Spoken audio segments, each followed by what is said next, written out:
దేవుడి వాగ్దానాన్ని ఆధారం చేసుకో.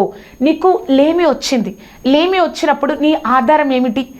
ఎవరో నాకు సహాయం చేస్తారు, అయ్యో నెల ఆఖరి అయిపోయింది, 1 తారీఖున ఎవరో నాకు సహాయం చేస్తారు, పోయిన నెల సహాయం చేశారు కదా, పోయిన నెల సహాయం అందింది వారి ద్వారా, ఈ నెల కూడా నాకు సహాయం చేస్తారు, ఈ నెల కూడా నాకు వారు ఇస్తారు అని వారి వైపు చూస్తున్నావా?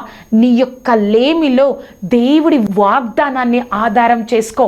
నీ యొక్క జీవితాంతం వారు నెల నెల ఇవ్వకపోయినా, వారు నెల నెల నిన్ను చూడకపోయినా, ఎవరైనా నీ పక్షాన నిలబడకపోయినా, ఆ యొక్క వాగ్దానం నువ్వు ఆధారం చేసుకున్నావు కదా, ఆ వాగ్దానము అనేది నీ యొక్క జీవిత కాలంలో లేమి లేకుండా జరుగుతుంది.